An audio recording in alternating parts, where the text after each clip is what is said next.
প্রত্যেকটা মানুষের জীবনকে যদি সুন্দর করতে হয় তাহলে অনেক বেশি স্ট্রং হতে হবে, অনেক বেশি হার্ড হতে হবে।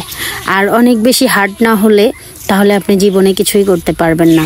আপনি সরলতা নিয়ে, আপনি সরল সোজা মনটাকে নিয়ে অনেকেই খেলবে, অনেকেই খেলার চেষ্টা করবে। আর এই স্ট্রংটা শুধু নিজের একার জন্যই নয়, যখন আপনি আপনার বাবা মার কাছে থাকবেন তখন অনেক বেশি টেক কেয়ার হতে হবে তার বাবা মাকে। আমার সন্তানকে এগিয়ে নিয়ে যাওয়ার জন্য সবথেকে বেশি স্ট্রং হতে হবে হচ্ছে বাবা আর মাকে। আসলে আমরা এমন ফ্যামিলিতে জন্ম নিয়েছি যে আমার বাবা মা একদমই মূর্খ টাইপের, বা তারা শিক্ষাগত যোগ্যতা একদমই কম, তারা অনেক আগের যুগের মানুষ। যাই হোক, তারা সেরকমভাবেই লেখাপড়া করেছেন যে সন্তানের কখন কি দরকার, কীরকম গাইডলাইন দরকার সেটা তারা বুঝতেন না। যাই হোক, হ্যালো এভরিওয়ান, আসসালামু আলাইকুম, দিস ইজ লাবণ্য। কেমন আছেন সবাই? আশা করছি সবাই ভালো আছেন, সুস্থ আছেন। এই তো আমি আলহামদুলিল্লাহ আপনাদের দোয়া এবং ভালোবাসায় আছি, মরার মতো বেঁচে। এখন যদি বলেন যে কেন লাবণ্য তুমি মরার মতো বেঁচে আছো, আসলে খুব দুঃখ করে কষ্ট করেই বলতে হয় যে নিজের জীবনটাকে যদি নিজে সুন্দর করতে না পারেন তাহলে আসলে জীবনে কোনো কিছুই সুন্দর হয় না। আর এই সৌন্দর্যটা না আপনাকে কেউ এনে দিবে না, নিজেকেই করতে হবে, নিজেকেই বুঝে শুনে করতে হবে। আসলে আমিও অনেকবারই চেষ্টা করেছি নিজের জীবনটাকে সুন্দর করার জন্য, কিন্তু বারবার আমি হোঁচট খেয়েছি। জানেন তো, এই দুনিয়াতে না সরল মনকে কেউ দাম দেয় না। সরল সোজা মানুষকে প্রত্যেকটা মানুষ ঠকানোর চেষ্টা করে, সেটা ফ্যামিলি কিংবা বাইরের মানুষ, হাজব্যান্ড কিংবা শ্বশুরবাড়ির ফ্যামিলি কিংবা বাবা মা কিংবা বন্ধু বান্ধব, সবাই চেষ্টা করে আপনাকে ঠকানোর জন্য। আর সেরকম একটা ঠকা মেয়ে আমি, যে আমার সরল মনটাকে সবাই ব্যবহার করার চেষ্টা করে। এখন বলতে পারেন যে নিজের প্রশংসা নিজেই করছেন। আসলে নিজের প্রশংসা তো নিজেকেই করতে হবে। এখন তো আর কারো প্রশংসা কেউ করে না। আপনি যার জন্যই যেটা করেন না কেন, কেউ আপনার জন্য কাঁদবে না, কেউ আপনার জন্য প্রশংসা করবে না, কেউ আপনার জন্য কষ্ট পাবে না। আপনি নিজের জন্য নিজেই কষ্ট পাবেন, যেটা আজ আমার জীবনে হয়েছে। খুব দুঃখজনকভাবেই বলতে হয় যে জীবনে অনেক কিছুই স্বপ্ন ছিল, অনেক কিছুই স্বপ্ন দেখতাম, অনেক জায়গা থেকে হয়ে উঠতো না। আসলে যে জায়গাতে আপনি হুসুট খাবেন, পৃথিবীর কেউ যদি আপনার পাশে না থাকে, আমরা একটা কথাই জেনে আসি যে তার নিজের বাবা মাই শুধু পাশে থাকে। মা জন্ম দিলেও মা, খারাপ হলেও মা, ভালো হলেও মা, খারাপ হলেও বাবা, ভালো হলেও বাবা। কিন্তু একটা কথাই বলতে চাই, তাদের প্রতি কোনো অভিযোগ নেই আমার, কারণ ভুল তো আমি নিজে করেছি, তারা তো আর করতে বলেনি। কিন্তু তারপরেও একটা কথা বলি, সন্তান যখন হুঁচট খায়, পাশে যদি কেউ না থাকে, বাবা আর মা থাকে। আসলে আমি আমার বাবাকে আরও 10-12 বছর আগেই হারিয়ে ফেলেছি। আর যখন আমার বেশি অতীতের কথাগুলো মনে পড়ে, কষ্টগুলো মনে পড়ে, তখন আমি আমার বাবাকে অনেক বেশি মিস করি। যে আজকে যদি আমার বাবা বেঁচে থাকতো তাহলে হয়তো আমার জীবনে এগুলো নাও ঘটতে পারতো। হয়তো বা আমার বাবা অনেক বেশি আমাকে সাপোর্ট দিত যে মা তুমি এটা করো, সেটাতে আমি পাশে আছি। আসলে আমি যে জীবনে ভালো একটা কিছু করব, জীবনে নিজের জায়গাকে স্ট্রং করব, টাকা ইনকাম করব বা নিজেরটাতে নিজে চলবো, এরকম জায়গাটাতে সাহস দেবার মতো কেউ নেই আমার পাশে, বা কেউ ছিল না। আমি যখন এই ভিডিও জগতে আসি, আমি যখন আমার সন্তান দুটো নিয়ে আমার মার বাড়িতে আসি, আসলে আমার সন্তান দুটাকে যে আমার মার কাছে রেখে কোথাও যেতাম, ফিরে এসে আমার মার অনেক কথাই শুনতে হতো যে তোমার বাচ্চাকে তুমি কোথায় রাখবা, কি করবা, তুমি সেখানে রেখে বাইরে যাও, ভিডিও করো, এটা করো, সেটা করো, আমি দেখতে পারবো না। তখন মনটা না অনেক বেশি ছোট হয়ে যেত যে আজ পাশে কেউ নেই, কারণ ভুলটা তো আমি একা করেছিলাম, সেই জন্য ভুলের মাসুল একাই দিতে হবে। এখন অনেকেই প্রশ্ন করবেন, আপনারা সবাই আমাকে কমেন্টে প্রশ্ন করেন, লাইভে এসে প্রশ্ন করেন যে লাবণ্য তোমার সন্তান দুটাকে কেন এত ছোট বয়সে তুমি তোমার বাবার শ্বশুরবাড়ি এলাকায় বা তার বাবার কাছে রেখে আসছো। আসলে আমি সবসময় মনে করতাম যে তারা অনেক বড়লোক ঘরের সন্তান, তারা কেন আমার জন্য আমার মার বাড়িতে এসে আমার মার কথা শুনবে, অন্যের কথা শুনবে। তাও 2-3 বছর আমি আমার বাবার বাড়ি যখন আসি, তার বাবার বাড়ি থেকে, তখন আমি আমার সন্তানকে আমার কাছে রাখি।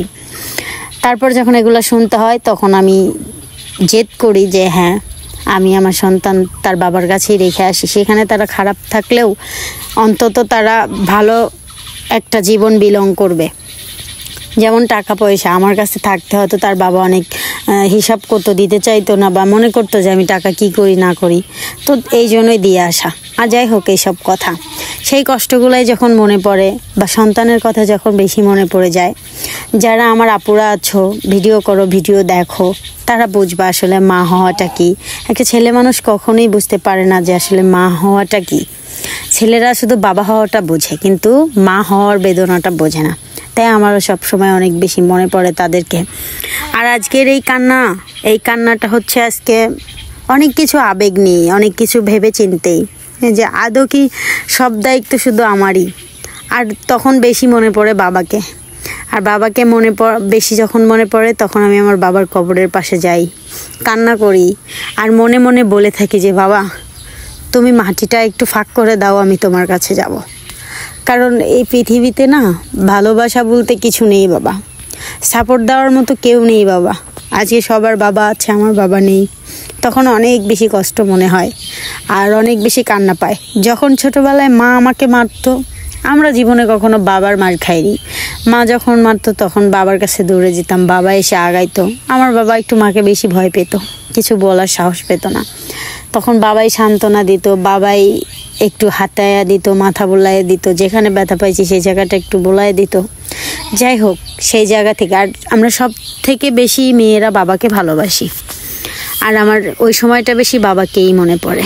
আর তাই সবসময় বাবার কথা ভেবেই বাবার কবরের পাশে আসি, এসে বাবাকে বলি, অভিযোগ দেই, বাবা তুমি কি দোয়া করছো? আদৌ কি তুমি আমাদের জন্য দোয়া করো কবরে শুয়েও? আদৌ কি মনে পড়ে আমাদের কথা? যদি মনেই পড়তো বাবা, তাহলে দোয়া করে দাও না জীবনটা সুন্দর হোক।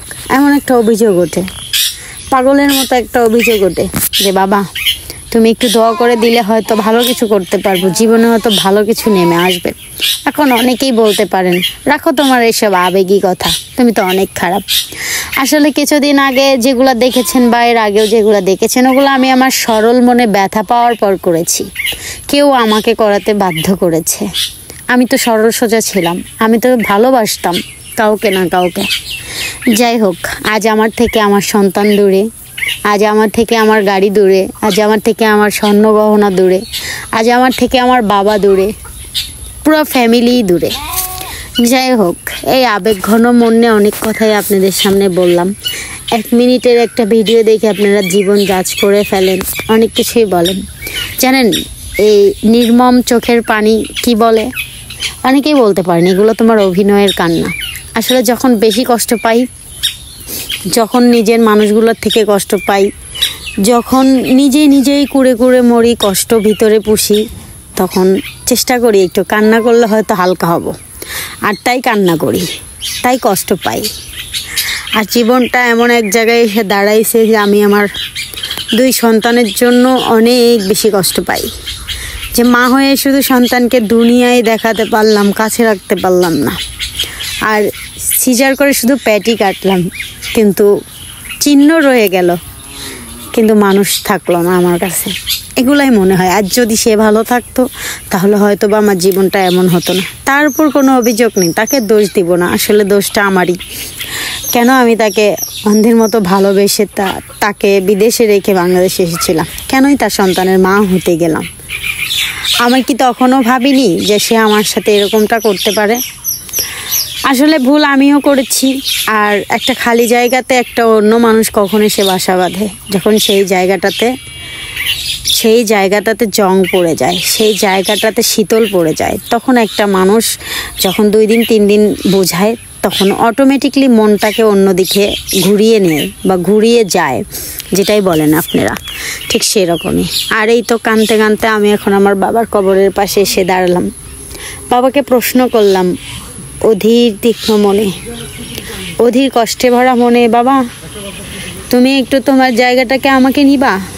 আমি জেগে যাই, কারণ এই মিথ্যা, এই স্বার্থর দুনিয়াতে আর বেঁচে থাকতে চাই না। বাবা তুমি কি নিবা আমাকে তোমার কাছে?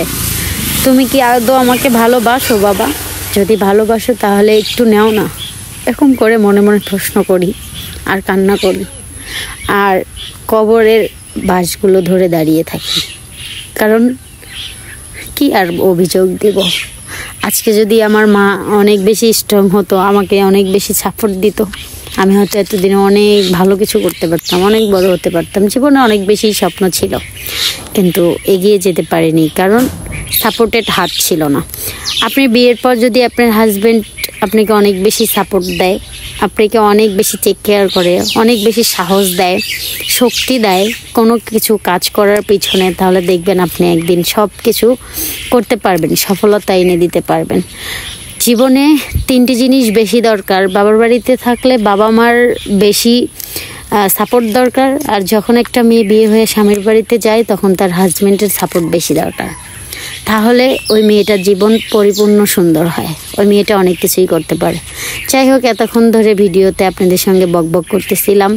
ভালো লাগলে লাইক কমেন্ট শেয়ার করে দিও, আর সবাই পাশে থেকেও সাপোর্ট করো, আর যার যার মন্তব্য কমেন্টে জানিয়ে দিও। দুঃখ ভরা কষ্ট মনটা নিয়েও তোমাদের সামনে এই ভিডিওটি উপস্থাপনা করলাম। আল্লাহ হাফেজ।